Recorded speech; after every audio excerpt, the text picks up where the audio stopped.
కాకినాడ శారదమ్మ గుడి సమీపంలోని కాకినాడ నగరపాలక సంస్థ కార్యాలయంలో 80వ స్వాతంత్ర దినోత్సవ వేడుకలు ఘనంగా నిర్వహించారు.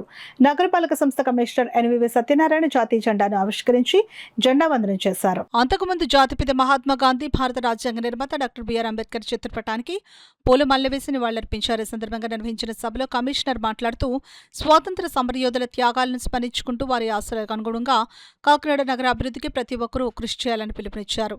రాష్ట్ర ముఖ్యమంత్రి నారా చంద్రబాబు నాయుడు సంకల్పించిన స్వచ్ఛ కాకినాడ లక్ష్యాన్ని సాధించేందుకు నగరపాలక సంస్థ నిరంతరం కృషి చేస్తోందని అన్నారు. కాకినాడ పరిశుభ్రమైన పచ్చదనంతో నిండిన ప్లాస్టిక్ రహిత, ఫ్లెక్సీ రహిత నగరంగా తీర్చిదిద్దేందుకు చేపడుతున్న కార్యక్రమాలకు ప్రజలు సహకరించాలని కోరారు. నగర అభివృద్ధి, పారిశుద్ధ్య నిర్వహణలో ప్రజల భాగస్వామ్యం ఎంతో కీలకమని అన్నారు. ప్రతి ఒక్కరూ తమ పరిసరాలను పరిశుభ్రంగా ఉంచడంతో పాటు ప్లాస్టిక్ వినియోగాన్ని తగ్గించి నగరాన్ని సుందరంగా తీర్చిదిద్దడంలో భాగస్వాములు కావాలని సూచించారు. అనంతరం నగరపాలక సంస్థలో ఉత్తమ సేవలు అందిస్తున్న ఉద్యోగులను కమిషనర్ అభినందించి ప్రతిభా పురస్కారాలను అందజేశారు. ఈ కార్యక్రమంలో అదనపు commissioner KT Sudhakar, deputy commissioner K Srinivas, SP Venkatrao, health officer doctor Prithvicharan, Kakinada Swachh Bharat brand ambassador Venu, ఉద్యానవన శాఖ AD Srinivasarao, manager Sirish Kumar, TPRO Satish, secretary Lakshmi తదితరులు అధికారులు, సిబ్బంది పాల్గొన్నారు. మళ్ళీ ఆ సమావేశం దరఖాస్తు కోఆర్డినేట్ చేసుకోవడం, స్థానిక శాసనసభ్యులు కూడా మనకి ప్రజా దర్బార్ కార్యక్రమం పెడుతున్నారు. ప్రజా దర్బార్ కార్యక్రమం వచ్చినప్పుడు దరఖాస్తులు కూడా కోఆర్డినేట్ చేసుకుని చేస్తున్న కాన్స్టెన్సీ విజన్ యాక్షన్ ప్లాన్ సిబ్బంది కూడా ఆ టీంకి నా అభినందనలు. ఇట్లా మనం చెప్పుకుంటూ వెళ్ళినట్లయితే మన ప్రతి వారికి ఈవెనే మన ఆఫీసులో పనిచేస్తున్న అటెండర్ దగ్గర నుంచి అటెండర్ నీట్గా చూడకపోతే ఆ సమయానికి పనిచేయకపోతే నేను మాట్లాడలేను. మన డ్రైవర్గా సరిగ్గా ప్రాపర్గా డ్రైవ్ చేయకపోతే నేను సర్వే కాలేదు. ఎంత అర్జెన్సీ సమయం వస్తే 3 అవర్స్లో విజయవాడ అంటే 2:45గా కడిగిస్తున్నాను డ్రైవర్స్ ఇద్దరు కూడా. ఆమె అప్రిషియేట్. అదేవిధంగా మన ఏడీసీ గారు అటెండర్ గారు కానీ, నా అటెండర్ గారు కానీ టైంలీ నేను ఇలా ఉన్నా కానీ నాకు వదిలేసుకోకపోతే కానీ నేను పంపలేదు.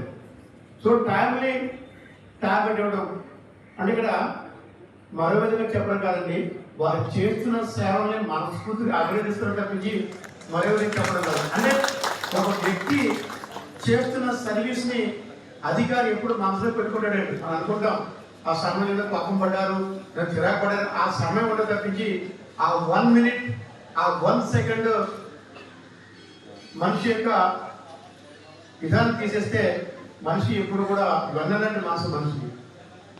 ఆ వెన్నలాంటి మనసుని మనం అర్థం చేసుకోవడం. అట్లాగే మనకి ప్రతి సిబ్బంది కూడా నేను ఇక్కడ వచ్చి మేబీ 6 months అంతా అయిందేమో, 6-7 months అయిందేమో, కానీ I have to learn much more lessons.